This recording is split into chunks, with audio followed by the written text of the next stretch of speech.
Olá, curiosos! Tudo bem com vocês? Eu sou a Cris, a sua contadora de história aqui do canal Conhecendo o Sobrenatural.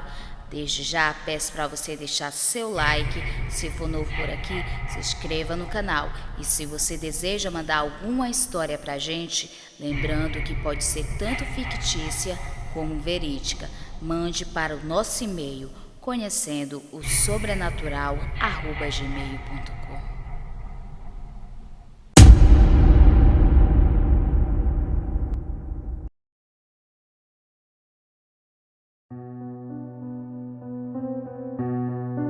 Altos, Piauí, 13 de julho de 1957, BR-343.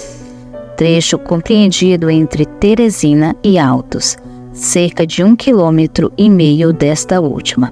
Aconteceu o que foi talvez a maior tragédia automobilística da história de Altos, e com certeza ainda hoje um dos maiores do Piauí. José Cândido Teixeira Viana dirigia um Ford E5, que saía do lugar Caranguejo, zona rural de Altos, a zona urbana da cidade, onde entregaria uma carga de toras de madeira redonda, que seriam usadas na construção de uma casa. Ao todo viajavam num caminhão 10 pessoas, sendo 8 na carroceria e 2 na cabine. Ao entrar na BR-22, atual BR-343, em sua frente vinha um ônibus com destino a Campo Maior, que, sendo então entrada de pissarra, levantava sobre o caminhão uma nuvem de poeira de pissarra, razão pela qual Zé Cândido, o motorista, tentou por diversas vezes ultrapassar o ônibus. Chegando perto da fazenda Buritizinho, o ônibus desce da estrada para o acostamento, e Zé Cândido, compreendendo que ele abria passagem, acelera sem ver muito à sua frente por conta da nuvem de poeira, colidindo frontalmente com o ônibus da empresa Maribá, que vinha em sentido contrário. O estrondo da colisão teria sido tamanho que fora ouvido a cerca de 4 quilômetros de distância. A madeira que era transportada pelo caminhão, com o impacto, foi arremessada para a frente, que causou a morte imediata de aproximadamente 26 pessoas. O motorista Zé Cândido ainda ficou preso nas ferragens gritando por socorro. Depois de algum tempo, após os esforços para separar as ferragens dos veículos, o cabo de aço que era utilizado para afastar as ferragens rompe e o metal se contrai, ceifando de vez a sua vida, contabilizando a 27ª vítima fatal. Os feridos foram levados ao Hospital Getúlio Vargas em Teresina. Com o tempo morreram mais 6 pessoas, totalizando 33 vítimas fatais. Do caminhão sobreviveram 2 tripulantes, ambos já falecidos, Zé Gado e Manuel. No ônibus, os poucos que sobreviveram ficaram muito machucados, tendo sido internado no hospital por dias. O acidente, à época que foi divulgado pela grande mídia piauiense, sensibilizou todo o Piauí, e todos os dias chegavam presentes no hospital para as vítimas do desastre, que recebiam inclusive doações em dinheiro. Entre os mortos haviam pessoas de muitos municípios piauienses. Eis que o ônibus da Maribá vinha de Paraíba com destino à capital, tendo falecido o motorista e muitos passageiros, entre eles o prefeito de Piripiri, à época Joaquim Canuto de Melo. Na época, o prefeito de Altos era Dr. José Gil Barbosa. Nasceu em 1918 e morreu em 2013. Ele que providenciou que os corpos das vítimas fossem removidos para o Centro de Saúde de Altos, antigo Posto de Saúde São José, que fica no lugar onde atualmente está erguido o Fórum de Altos. Já o corpo do prefeito de Piripiri foi levado para a Prefeitura de Altos.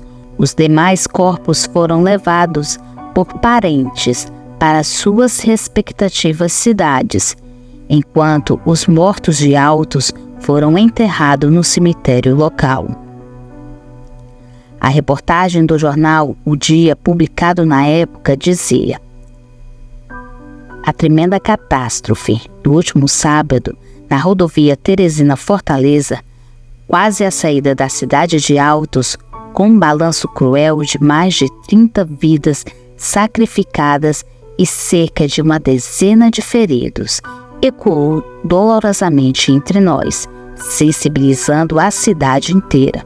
Todos os depoimentos das testemunhas do sinistro concluem em atributo à imprudência do motorista do caminhão, que veio a ser, aliás, uma das primeiras vítimas.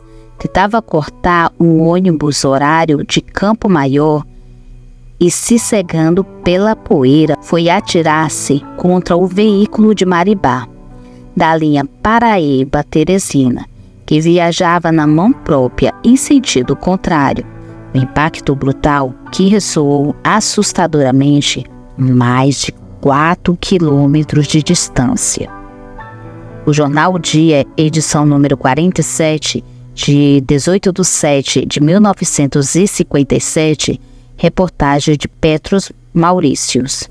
O Jornal do Piauí, de Teresina, edição de 18 de julho de 1957, também divulgou matéria sobre o acidente. Carlos Dias, pesquisador altoense, fez levantamento dos nomes das 33 vítimas do acidente.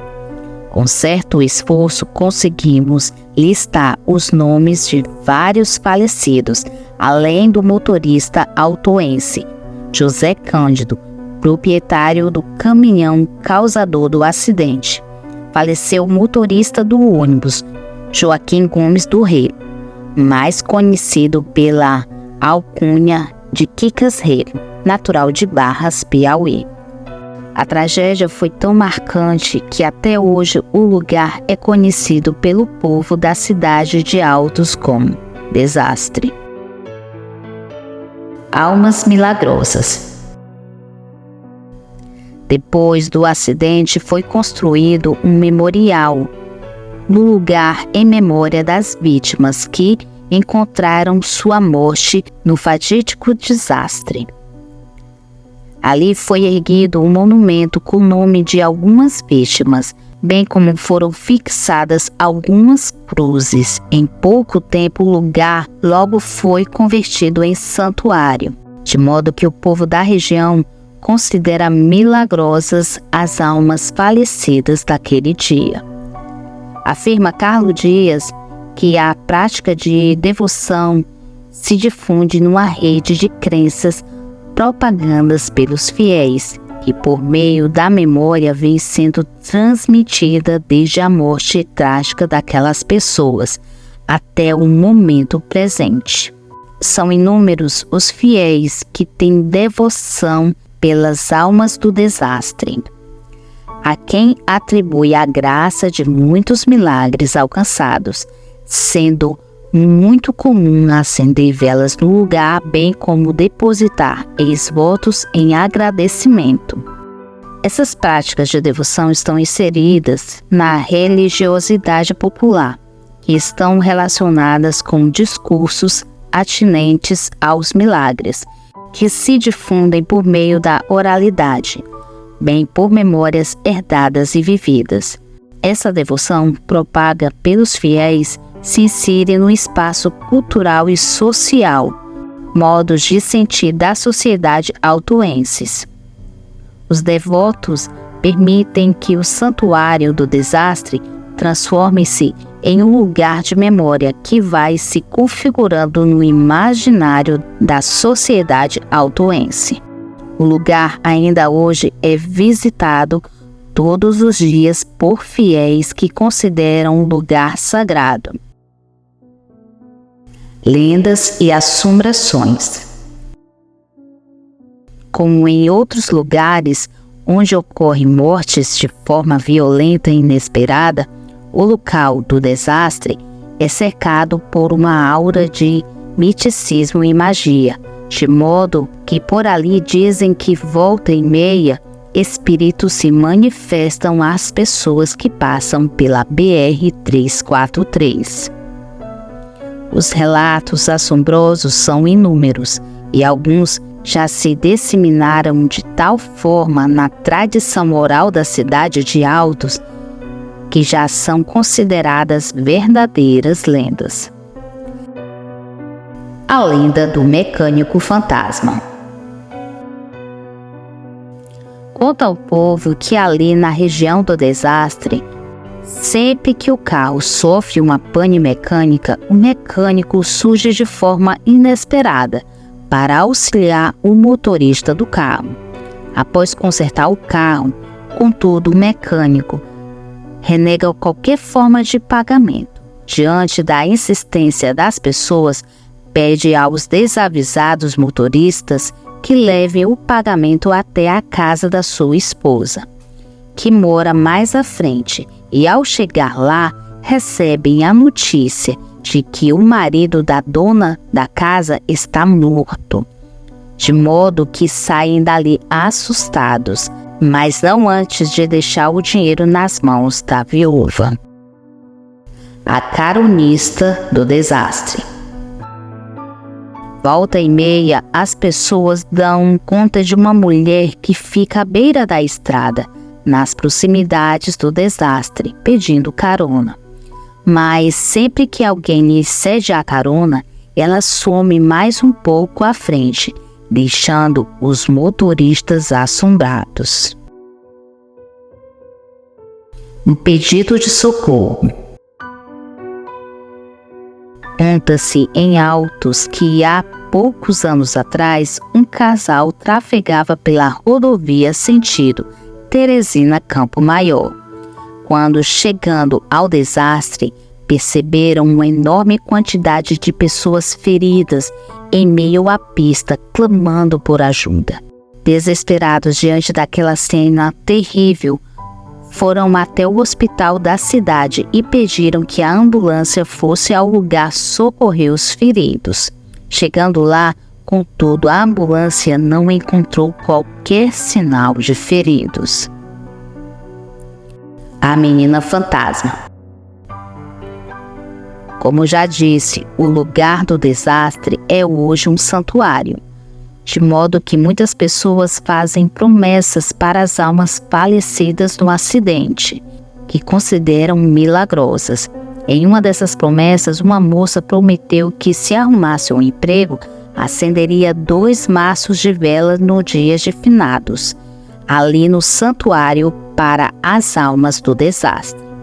Conseguiu emprego, mas no dia só acendeu 1 maço de velas, ao invés dos 2 que havia prometido.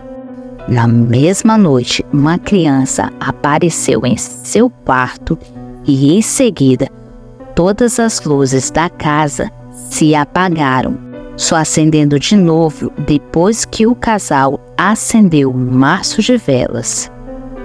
Dizem que a menina era uma das almas do desastre que tinha vindo para cobrar o resto da promessa, pois promessa é dívida, e as almas do desastre não dispensam o que lhe prometem.